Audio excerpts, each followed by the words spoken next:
welcome to Amazing African Spotlights, where we bring you the most inspiring and game-changing stories of African entrepreneurs, innovators, and change makers. I am Temidayo Christy Efumi, and I'm your host on this storytelling series.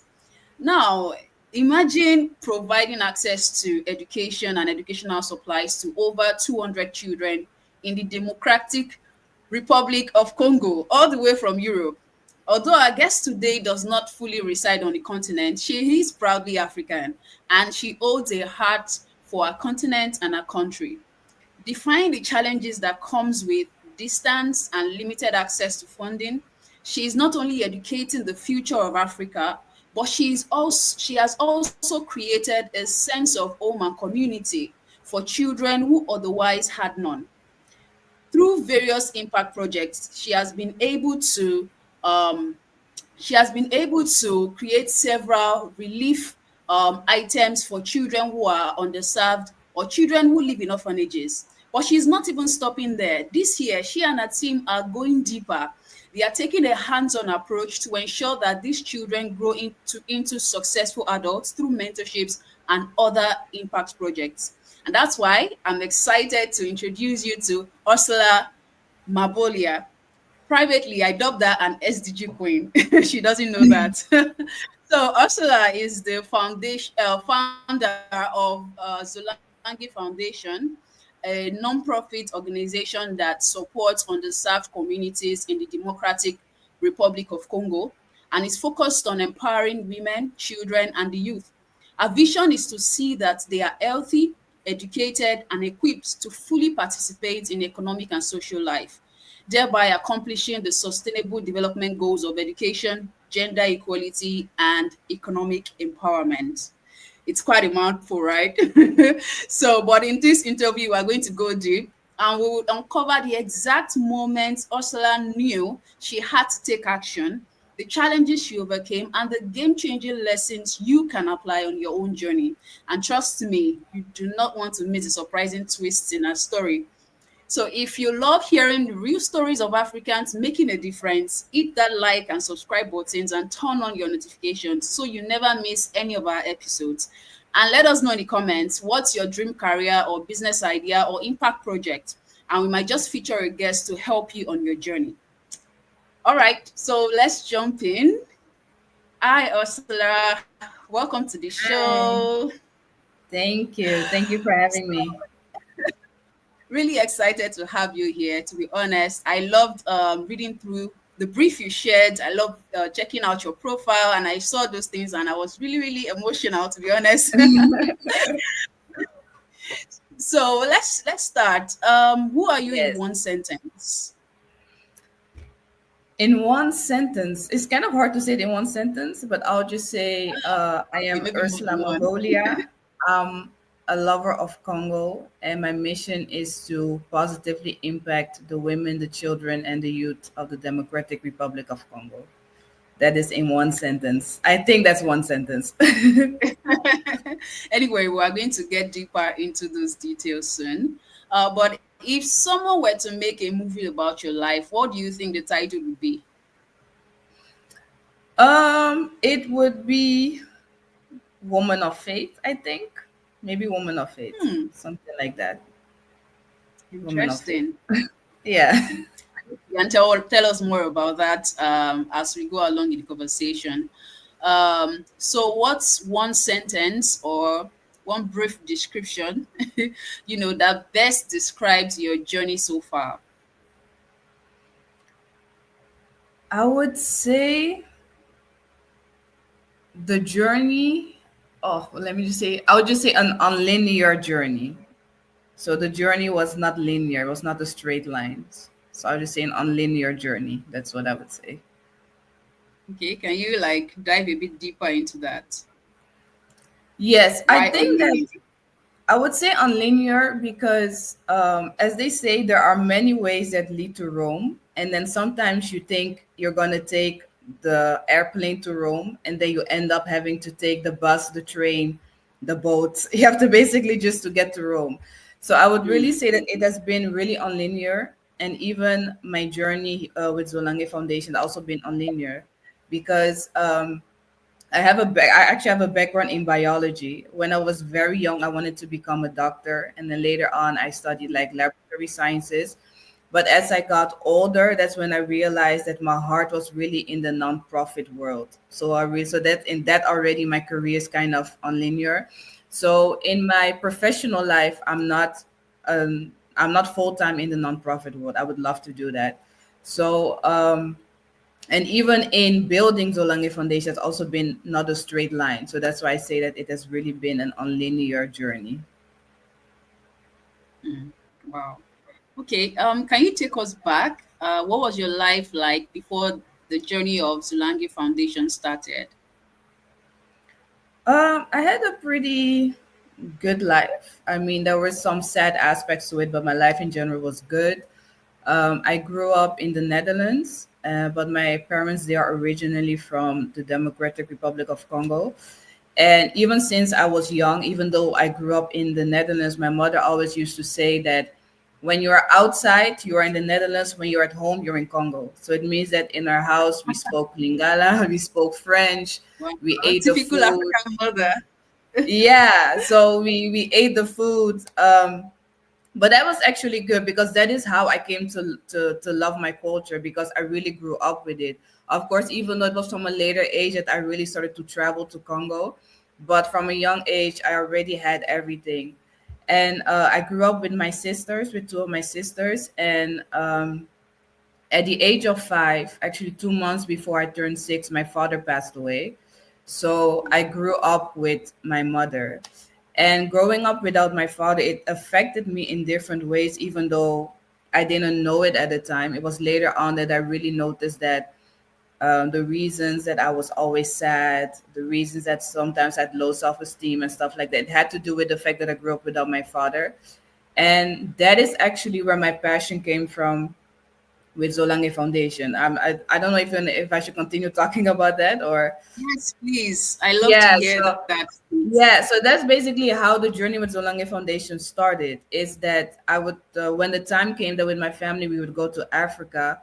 I noticed that I was always drawn to go to orphanages, and then I would give away my clothes and I would give away stuff because in as much as I didn't necessarily grow up poor, but I did grow up with a missing parent, even though I still had my mother in my life. But the way God, I have to say God because I'm a Christian, the way God created things, it is for people to grow up with both parents. So even though you have Mm, one parent that is still very present, there is still a part of you that misses something. And these children in mm, orphanages, they don't have any parents at all. So I would always feel very mm, bad about it. And then I was like, I just want to help.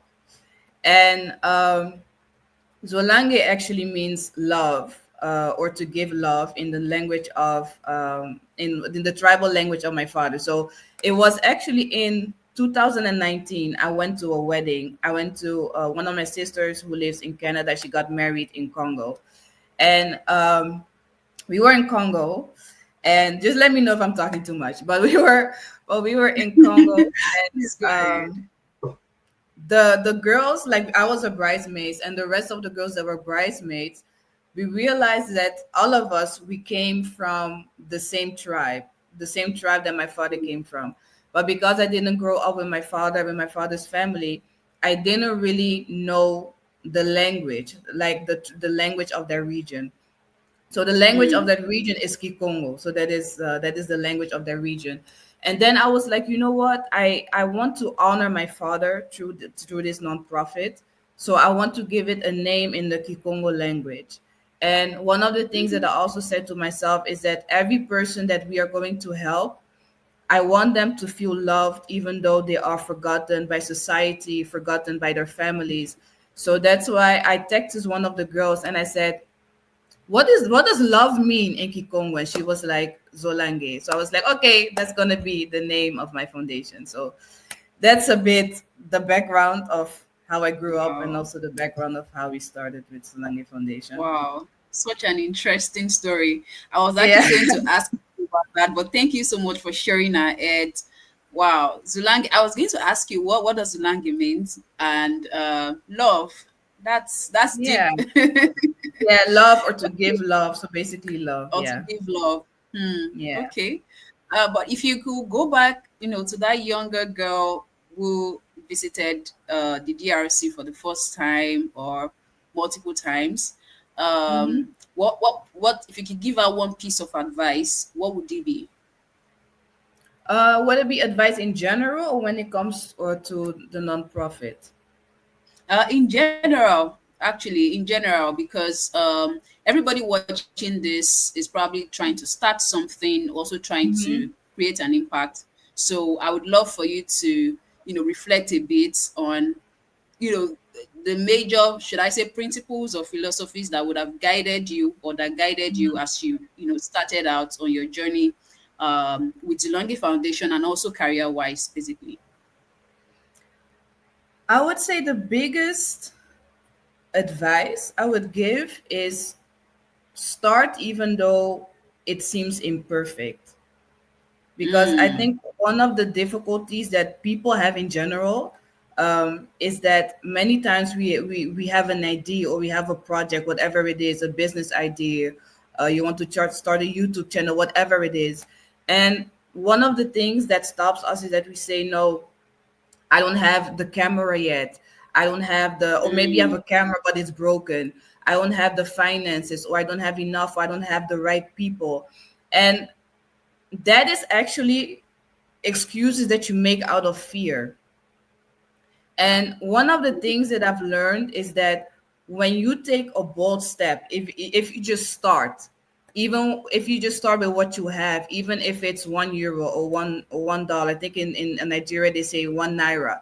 Even if you just have mm, one naira, even if you just have one person that can help, even if the only thing that you have is a broken camera, but it still kind of works, but maybe the image is not perfect.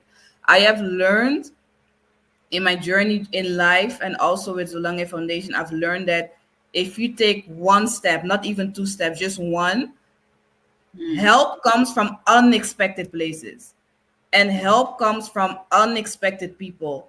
And even sometimes the more that you continue to go, the clearer the vision becomes. Because I just started with we want to help children or we just want to help people, and then we refined it. And actually a couple of months ago the idea was just we're going to have a back to school event, we're going to give school kids. And then as I continue going, I was like, no, we need to create something more sustainable.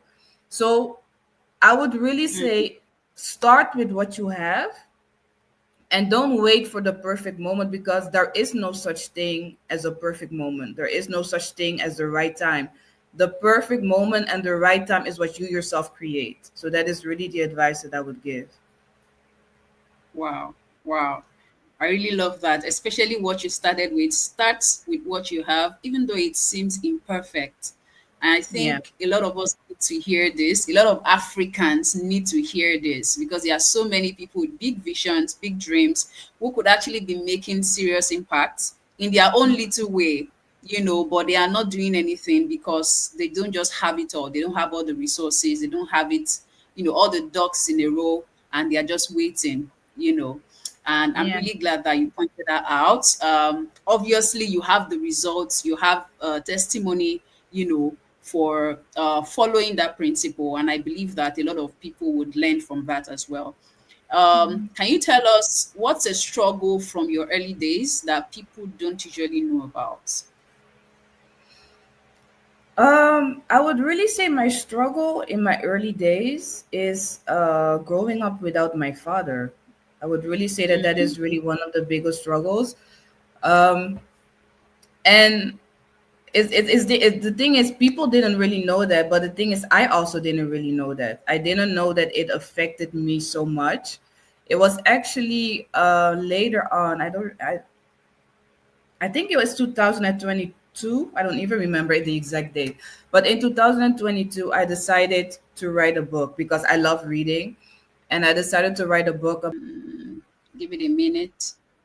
Okay, we are back Yeah, on. yeah. Yeah, so I listened to a preaching of the late Miles Monroe, where he spoke about having a piece of research in your book.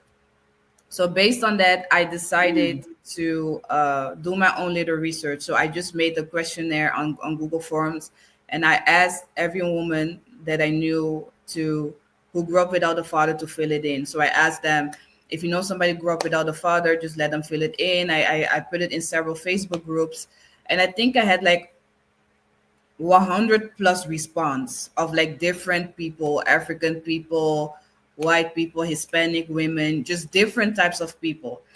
And the thing that shocked me is that all of us had like the same experiences, the same types of fears. Um, and for me, it was like, it was very, very eye opening, because to me, I thought that certain things were just normal. Like the fact that sometimes I struggled with my self esteem, this sometimes that um, I would be very sad. Apparently, I mm, would like have depressive symptoms, or sometimes that you would have like a certain fear for men. And I was like, oh, so basically, all of this has to do with growing up without a father. And of course, these things that I struggled with, is not that I told people. And it's not mm, even also that my mother knew about it, because as I said in the beginning, in my house it was Africa. And in Africa it basically means that when something bad happens, uh after a while you shove it, you put you how do you say it? You shove it under the rug. Like you just continue with your mm, life, to say it like that. But for me it was kind of hard, because as I said, my father passed when I was 5. But when you are a child, you do not fully understand what that means.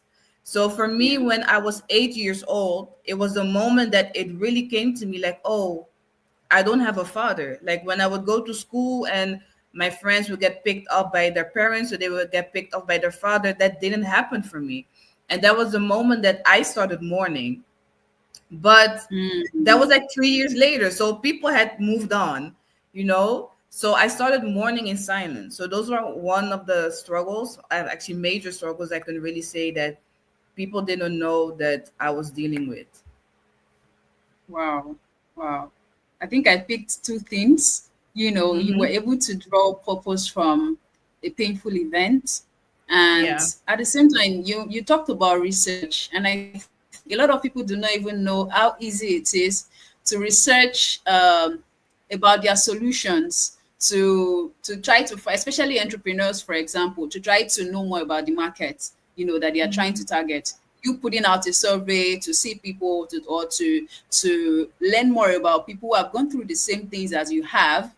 I'm sure it contributed to how you began to approach the kind of solutions you began to design, at that point. And I think this is a very crucial point for anyone trying to start something. It sort of give you that motivation that, see, my idea is valid. There are other Yeah. people experiencing this, and I can actually put out my solution and it will be helping a certain group of people. So thank you so much for sharing those points. But during the execution, while you were trying to set up Zolange Foundation, what was Mm-hmm. the biggest this might not work moment, and how did you push through that? Uh, I have had multiple this might not work moments. I think I think okay, I think maybe I'm gonna mention two. So the Okay. first this might not work moment, I think it happens almost with every project, but the main thing is that um I travel to Congo maximum 2 times a year, because of I'm Mm, also working and stuff like that. So it's not that I can go there every month. So the biggest struggle is already that I'm here, and then the work is in Congo. So by God's mm, grace, I do have a person who happens to be my cousin, who I can trust with the projects and with the things that we need to do. But one of the biggest this might not work moment, I would say, um, is the fact that you want to help people, is that you want to help the children, and then you have difficulties finding good orphanages. I don't know how mm, it is in the rest of Africa or in Nigeria. In Congo, there is not a lack of orphanages. Every street, I mm, think, has one orphanage. So the issue is not even finding an orphanage. The issue is finding serious orphanages that really want to who really want the best for the children. We need to Mm, remember that Africa, for the most part, is a poor continent. Congo is one of the poorest countries in the world. So we need to understand that when you give something to children, the caregivers, they also want to get something out of it because of the way that the economy is set up. So you need to yeah. find people that care about the children in as much that they are also in a bad situation. So Mm, this might not work moments really has to do with you make an agreement with an orphanage and then you realize, I think we're going to waste our resources here. And this is mm, something that has happened multiple times, not just with orphanages, even with schools that we were partnering with and that we were paying school fees, that you are just like, and it's sad because you want to help those children, but the people that are overseeing them are making the work very difficult. um, the second this might not work moment is actually in August we have our back to school event, and it's actually the biggest thing that we have ever done so far. And one of actually I was going to do it together with another nonprofit here in the Netherlands who wanted to work with us because they do stuff in different countries, and because I work in Congo they wanted to work with us. And mm, this might not work moment was when they decided to pull out of the project. So leaving the whole load on us, the financial load, the planning load. And the decision was actually, okay, are we going to continue with the project or not? Because it is the biggest project that we have done so far. And it was the decision to, maybe I'm just stubborn. I said, we're going to do it and we're going to be fine. But in my heart, I was like, oh my God, how are we going to do it? And and that's why I said in the beginning that my journey is unlinear, even until this August back to school event. We are doing a lot by faith. That's why I'm saying I'm a woman by faith. And even in this event, I said, I just took one step, and, help is coming from different places. And I do have to say that, if I'm just very honest, at the beginning of the year, I think for like 2, 3 months, I didn't do anything about the project. Not because I didn't care about it, but because I was so overwhelmed. I was like, oh my God, there's so mm, much things that we need to do, so many finances that we need. How are we going to find serious orphanages? How are we going to find the funds and things that we had to tweak certain things because of the partner falling out, because of finances, and everything was so overwhelming. I did not have the energy to sit down and work on that. I was just like, you know what? And even my volunteers, you were like, hey, what's going on? We haven't had meetings. I'm like, yeah, no, we're gonna be fine. We're gonna have meetings. But they just didn't know that I was like, I don't think we can do it. But you cannot tell that to them. But when I decided to be like, okay, we're gonna tackle this and we're gonna work on it little by little, even though it's a big project, I really noticed that even though when we started taking one step, things just started to work out. So those are two of mm. my I don't think it's gonna work out moments. Wow. I think there was something you said that I feel like is a common trend with anybody who is trying to start something, because the last amazing African that we interviewed said exactly the same thing, where outwardly to her team she was like, we can do this, and then but inwardly she was like, can we are we sure we can do this? Yeah. Everybody needs to know that it's okay to have doubts. It's okay to feel Mhm. like, internally to not feel like you have it all together, but still Yeah. going ahead, still facing the fears and being bold. That's how leaders emerge. That's how people who change things are able to. So it's not like everybody is just everybody who is doing great stuff feels very confident all of the time and feels like everything is working out fine. I mean, imagine people were going to sponsor, one of your projects, suddenly pulled out. So what's going to happen? Would you give up? Would you, stop there? Or would you just, forge ahead, focusing on exactly what you're trying to achieve? So Yeah. I hope everybody would be watching this got that part. So thank you so much for sharing that. Um I don't know if you might have talked a bit about this in your last point, but can you tell us about the time you felt like giving up but you didn't? Um, I would say, um, actually in that period, so at the beginning, well, end last year, beginning this year, with the Zolange, with the back to school project coming up, and me going through that moment where I was like, I don't think we can do it, and I was really overwhelmed. It was one of the moments that I was really thinking, like, I think after the project in August, I want to stop with Zolange Foundation. It's Mm, actually the first time that I say it out loud. So it is actually this year that I was really like, I wanted to stop, and I don't really remember it wasn't it had nothing to do with the back to school event and that things weren't working out, but it had to do with the fact that I had a certain thing in my heart when I started Zolange Foundation. One of the ideas that I have is like I wanted to become as big and as impactful as UNICEF, so that it really becomes an organization where people can really work full time and we really have impact and stuff like that. It was one of the desires that I had in my heart. But the thing is that we started in 2020, if I'm correct. And even though we have been doing project, but it wasn't, in my heart, I came to a point where I was like, this is not satisfying anymore. I don't really feel like we are making an impact. And as I said, because we would encounter on serious orphanages and stuff like that, on serious school leaders. So we did not work with the same children every year.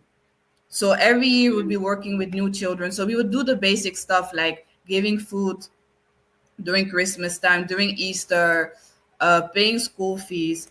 But I was just like, even though I didn't know what it was or what we could do, I really felt like this is not it. And also, then on top of that was the overwhelm that I was feeling like we have this big project coming up and I don't know how we're going to fix it. So I was really like, after this event, we are going to stop. And in May, I think I made a post on it on LinkedIn about a class that I took from, I call her Amara because I think her name is Amara Chuku, but I don't know. I'm not Nigerian, so I don't know how to pronounce it from, yeah, oh my I God, I got it forgot her name. actually. Yeah, from Iruka Foundation. Yes. So I was following her on Instagram, and she did like this 2 day class called the my days, I forgot the name, but it's called the playbook, the Mm, impact playbook, if I remember correctly. And I remember I signed up, and while I signed up, I was going through this phase of being overwhelmed. And but at that time, I had started picking up with starting on the back to school event, but I was still going through that phase of being overwhelmed and being like, I really wanna. We're gonna stop the foundation, and um, those 2 days were very impactful for me because she spoke about all the things that we do, like the orphan visits where you give food and where you basically are trying to be a hero. But she really spoke about having sustainable projects, and that was the moment that I was like, we need to have sustainable project. And then I came alive again. It was like she really gave me a playbook. Of course she did, because that was the name of the course. But she really gave me a playbook. Like, you need to make more sustainable projects. And when I was thinking about sustainable project, it also gave me hope again. And it also caused me to really feel like, okay, with this, we can really help people. Because the truth is, you don't help by giving them food during Christmas. Of course, on that day, their tummy gets filled. But a lot of organizations or a lot of nonprofits do that. And sometimes even the food gets stolen by the leaders, of the orphanages. So they don't always get the food. But by doing that, it's not sustainable.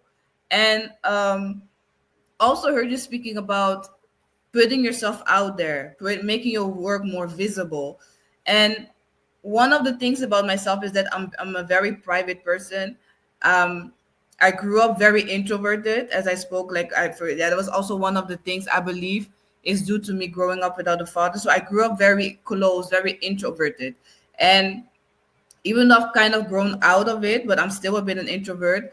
But when it comes to my work, when it comes to me as a person, also, I have difficulties with posting on social media. I think my last picture on Instagram is like, I don't know if it maybe from the beginning of the year. Like I'm not really posting, but the course really challenged us, like put yourself on LinkedIn.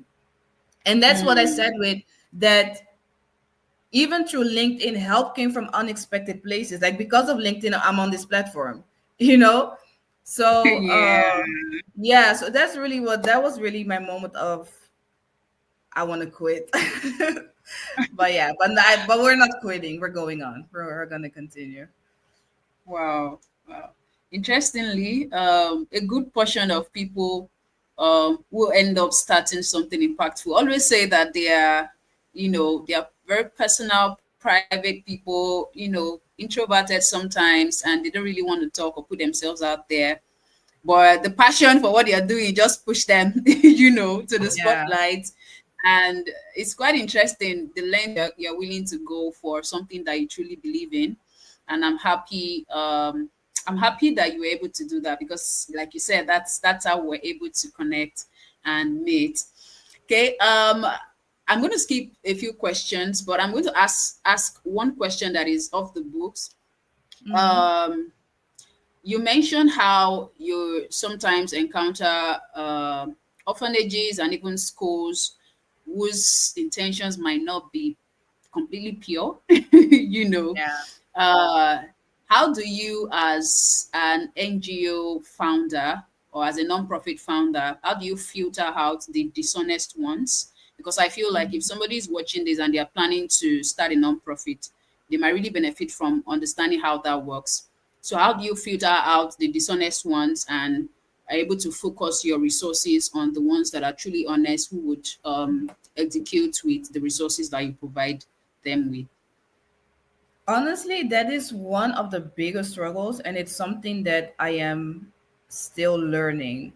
As Mm, I said, I'm a woman of faith. So even if with the work that I'm doing, I pray about it. So I really ask God to give me discernment.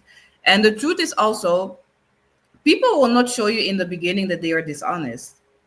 And mm, sometimes this honesty is not very blatant. It is after you have done the work that you actually see like these people, they're kind of dishonest. Or on the day itself of the activity, you're like, okay, the things that are happening here is very shady. So mm, it is one of the biggest struggles. So I think it's already like 3 weeks ago, maybe almost a month ago, I had an online meeting with the Ministry of Gender, Children, and Family in the DRC. And one of the things that I evoked to them is that they could help us with filtering orphanages.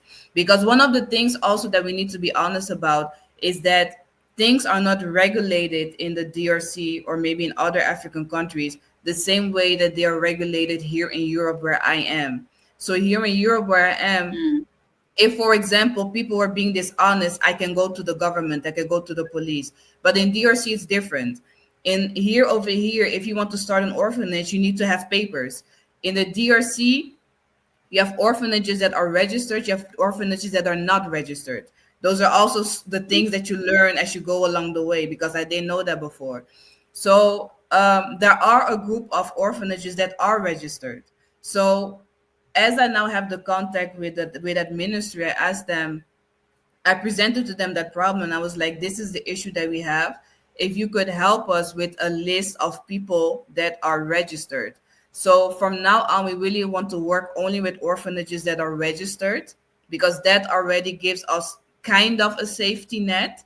But of course, even though that is a safety net, it's not a guarantee that these people are honest, but that is already the first filter that we want to do from now on, to only work with orphanages that are registered. That would, I believe, that would already help a lot. mm. Wow. I think that's a key lesson. Thinking Mhm. from the outside, I've never thought of that as a solution before now, even though I Yeah. was aware of the problem. So actually, we can actually filter down the honest ones by just simply looking at their registration status. And Hmm. although there might still be some, who get to still Yeah, appear of on the list, course. but at least we've shortened the list a bit further. You were going to say something. No, no, no. I wasn't gonna say something. Okay, okay. Okay, to our next question. If you could teach one success principle to every young African, what would it be? Oh, one success principle. Oh, I think I would just go back what I said in the beginning. I would say, use what you have and believe in yourself. Hmm. Use what you have and believe in yourself.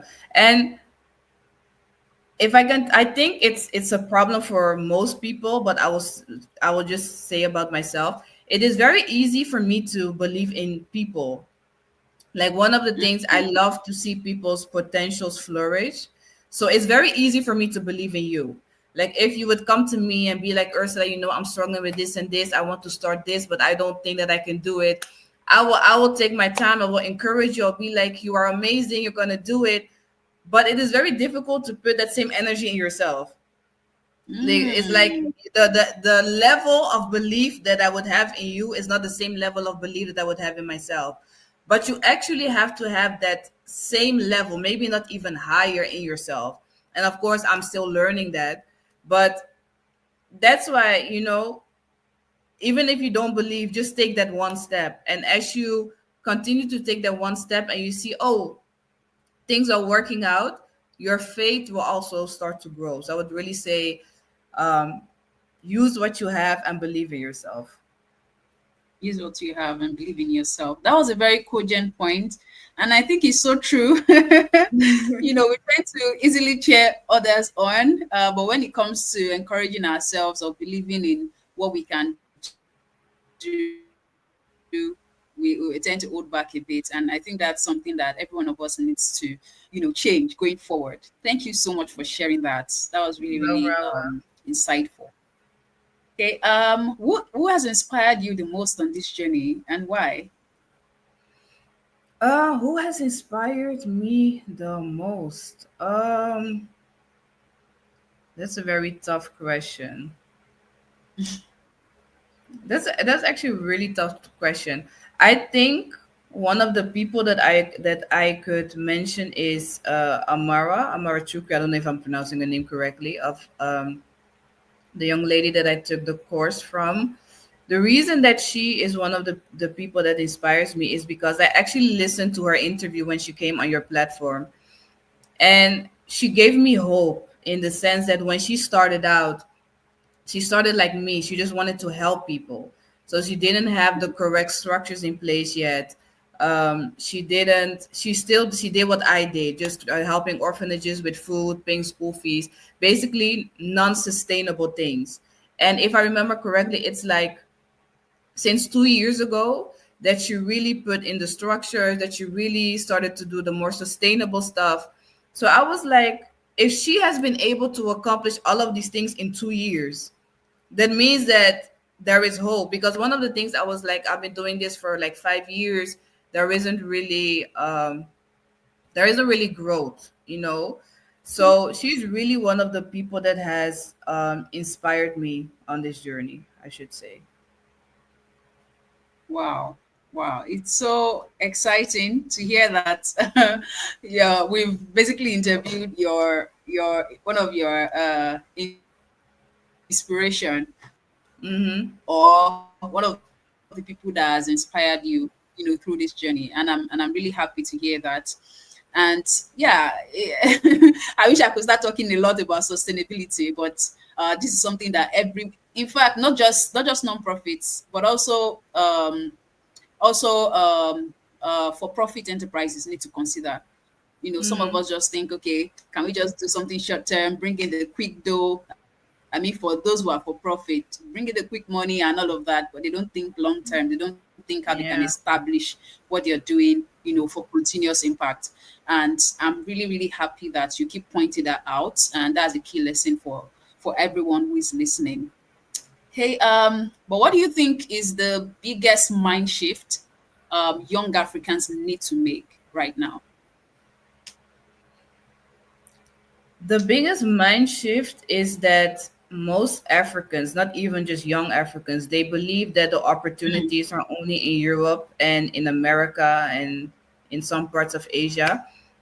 But it's actually not true because mm, there are a lot of people from the diaspora that are moving back to Nigeria, moving back to Ghana, moving back to Congo. There are even non-African people that move to Nigeria, that move to Congo, and they become rich and successful people over there. And that ties back to the principle of what I said. You need to use what you have, because even if you would have the opportunity to come to a Europe or to a US, if you don't use what you have, or if you don't use the opportunities that come on your path, you are still not necessarily going to make it. So mm, the problem is sometimes not always the environment. You just need to ask yourself, if people like myself who grew up in Europe or have been in Europe for a very long time or in the US for a long time, they decide to move back to Africa, why are they doing that? So if people from here are moving over there, then why do you want to leave Africa? And of course, if you have the opportunity to study abroad, you should take the opportunity.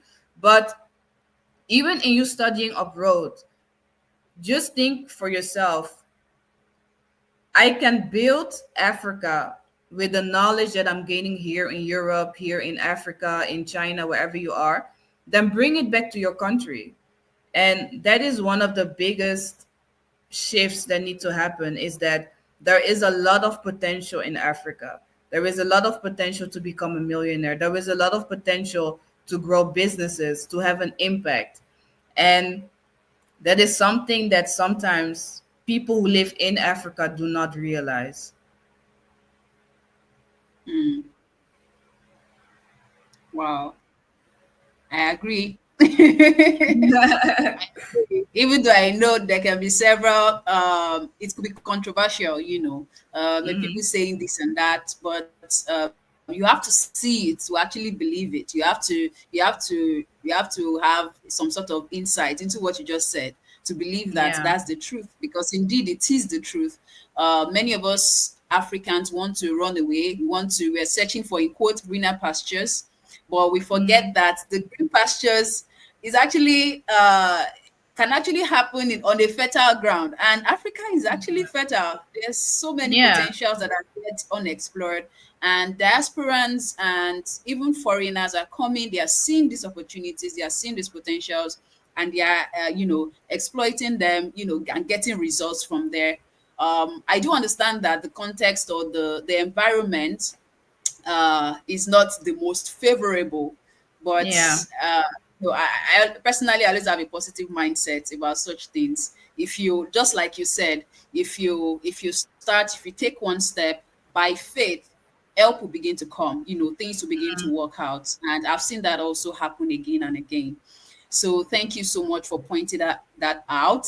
This has been actually a very wholesome conversation. I feel like it's been like cool, and I've just learned a whole lot from speaking with you. So thank you so much for not holding back. I have a few questions to go before we round off. If your work disappeared today, I mean, if Zolange Foundation's mission and vision suddenly, shut down, what do you think Africa would lose? Africa would lose an organization that really wants to see people thrive from an honest and from a pure place. Um, Mm, I believe that I don't believe it is a fact. There are many organizations in the world. There are many organizations that are working in Africa. But the same way as I evoked the point of not all orphanages are honest, it's also the same with organizations. Not all organizations have a pure motive. The work that I'm doing, the work that we are doing is because we love Africa, because we love Congo. As a matter of fact, the job that I'm doing with Zolange Foundation, it doesn't pay me at all. Sometimes even not even sometimes, most of the time I have to put my own money in it. But Mm, I'm doing it out of love. And the work that we do, the truth is, we are not the only people that do it. That, we would be liars if we said that we did. But maybe we are one of the few people whose intention and whose love is unique. So I would really say that. wow, I love that. So, how does your work contribute to shaping the future of Africa? Because I have my opinion about that. I feel like you're doing a whole lot to shape the future because the children are the future, the youth are the future. Yeah. So, can you tell the people listening, our viewers, how your work is contributing to shaping the future of Africa? Well, as you said, we are focused on women, on youth, on children. And as you said, children and youth, they are the future of tomorrow. They are tomorrow's presidents. They are tomorrow's entrepreneurs. Um, by investing in them, because right now I'm taking a course on children's rights, and one of the Mm, obstacles of children's rights is poverty. But the lecturer said that education is one of the tools that can eradicate poverty. And as a person that loves mm, education, that loves to go to school, we invest in education. So as we are providing access to education, we are already helping with eliminating poverty. At least we're giving them the possibility to no longer live in poverty when they will be older. Um, we are shaping the youth by the mentorship programs that we want to raise, by teaching them about business, teaching them about finances, um, teaching them skills, things that can help them to become responsible adults when the time comes. And with that, we are helping Africa. So Africa is in the youth, Africa is in children, but Africa is also in women, because it is usually the women that raise children, that raise youth. So when we empower women, we also empower them to empower the next generation. So I think that with that, we will be able to impact Africa. wow, so true, so true. Okay, very quickly, what's your boldest vision for Africa in the next 10 years?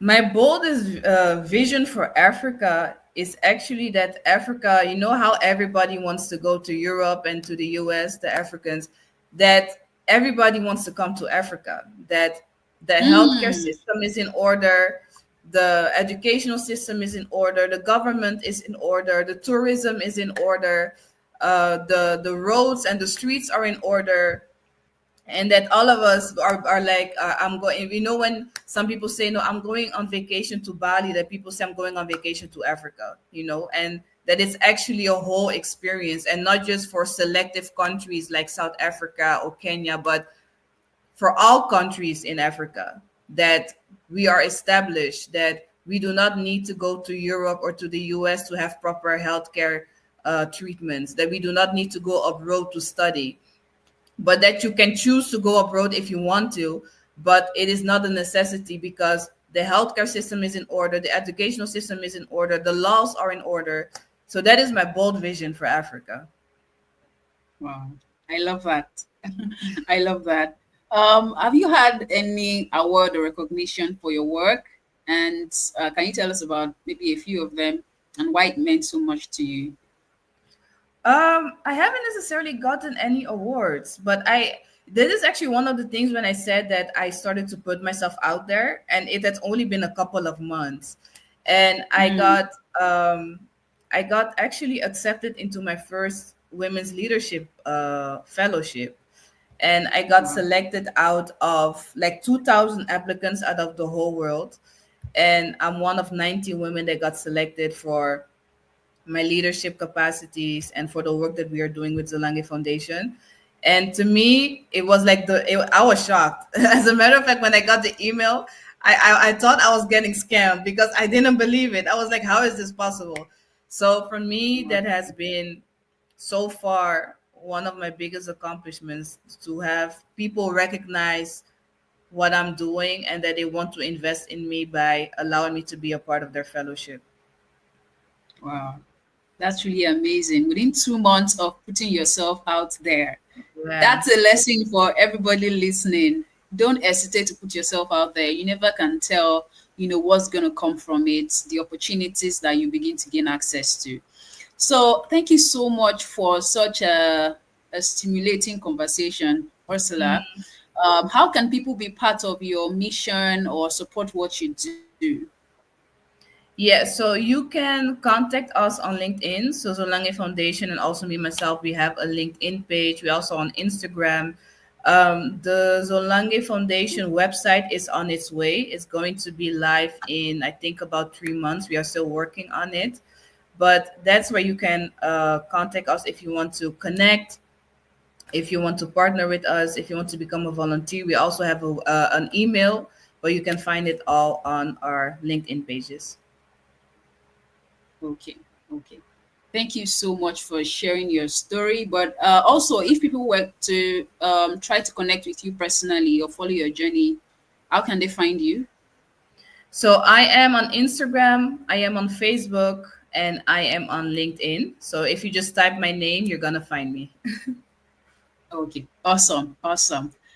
Wow, it's been it's been an interesting conversation, not just about impact, but about how to run an NGO in Africa because it's quite peculiar.